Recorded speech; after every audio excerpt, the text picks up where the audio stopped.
So today we're going to be focusing on how to prove two triangles are similar to each other.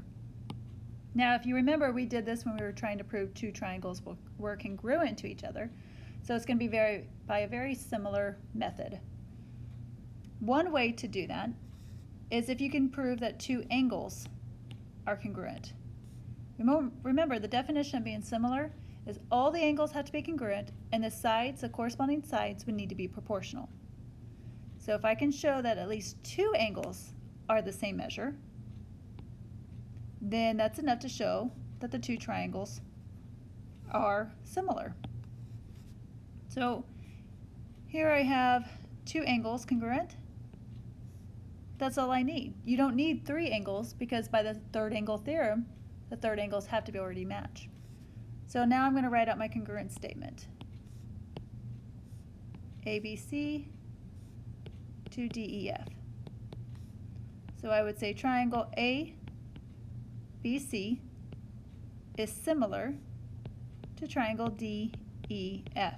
Remember, not necessarily the same size. So let's get two angles congruent, then that's enough to know that the triangles will be proportional to each other. Okay, another method or another way, side, side, side. Now, this does not mean then that the sides all have to be the exact same length. They just have to be proportional.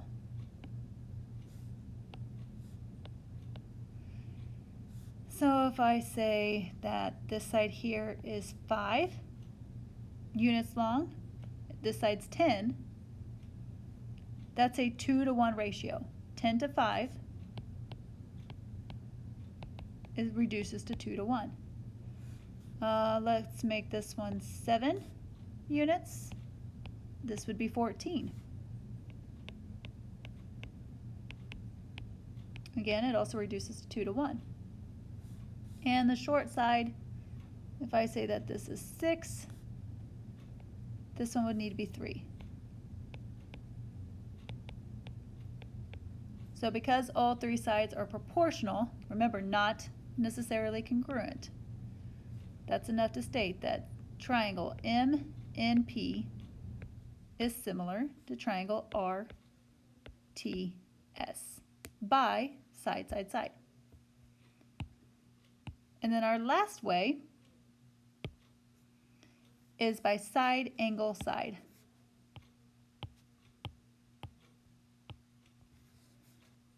So I'm going to have triangle GHI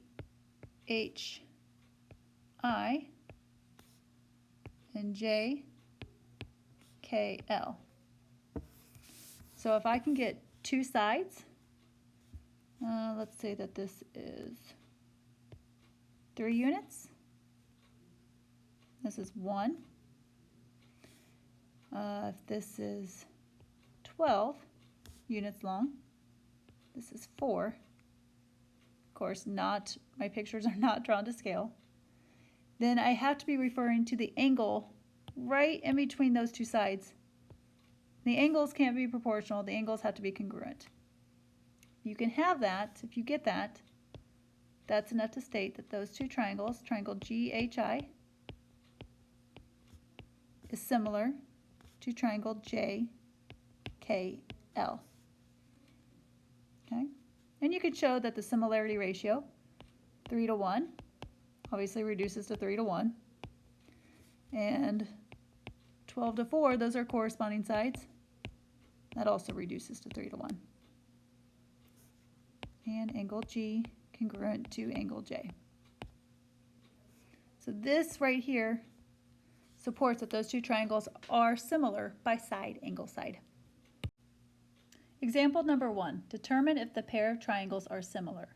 If so, state the similarity postulate and the similarity ratio. So if you remember, just on the previous page, we discussed ways to prove triangles are similar. That's going to be by showing two angles are congruent, by showing all three sides are proportional, or by showing two sides are proportional and the angle in between those two sides will be congruent. So we have to do it by one of those three methods. Let's take a look at our picture. In the first picture, we have two sides and the angle right in between. So it almost looks like it's leading us to side, angle, side.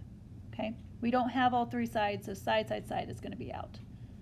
Now, there's nothing we need to worry about in that picture. We're good with that first triangle.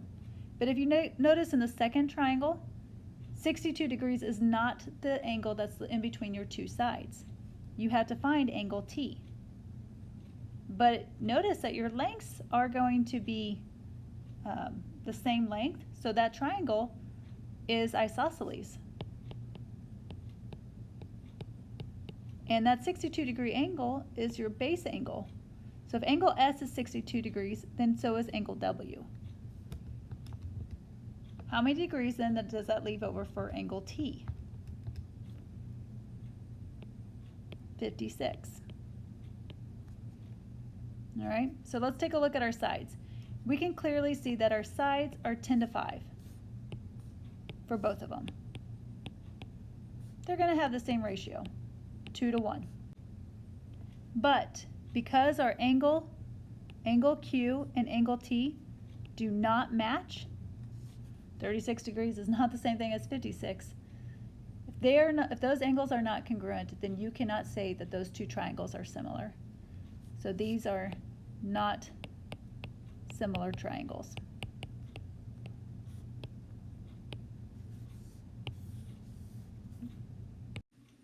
Example 2. Tyler wants to find the height of a telephone pole. He measured the pole's shadow and his own shadow and then made a diagram. What is the height of the pole? Well, if you notice, the distance, the length of Tyler and his shadow, and the shadow of the telephone pole, you have feet and inches. So the first thing we need to do is we need to convert everything to feet and everything in inches.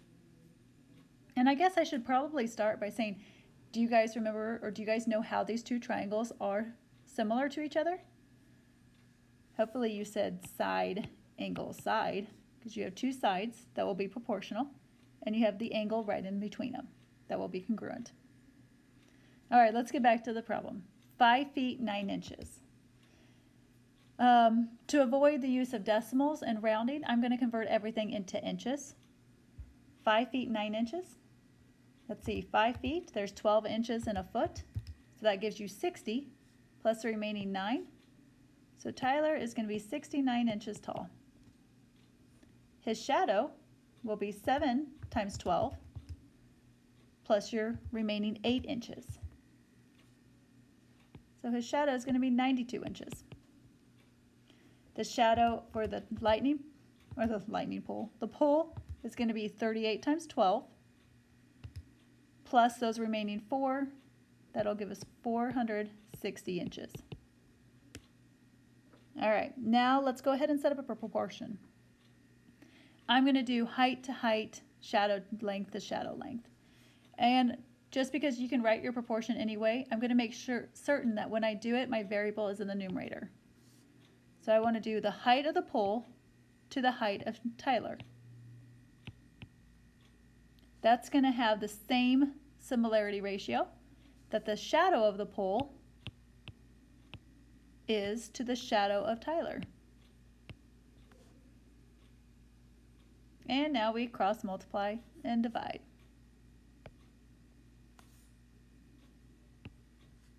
H times 92, 69 times 460.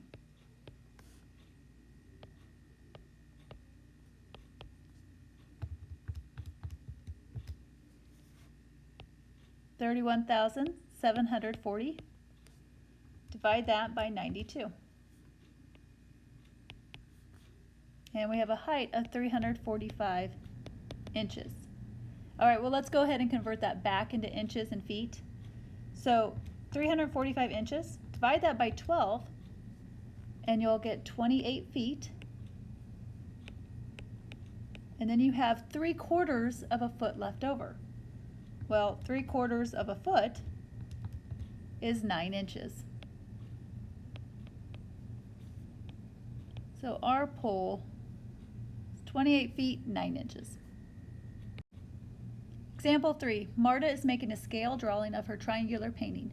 The base is 12.5 feet long and a height of 15 feet. On the scale drawing, the base is 5 inches. What is the height? All right, so you know me. First thing I'm going to say is we need to draw a picture.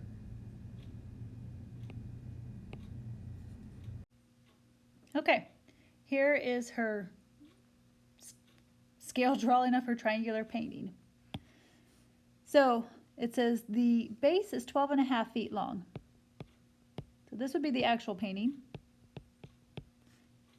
And it's got a height of 15 feet.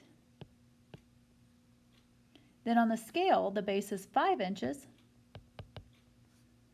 And we want to find the scale height in inches. We do not have to do a unit conversion here because on the actual one, these are both in feet. And then on the scale, since they are both in inches, there is no need to convert. Our answer will already be set up for inches.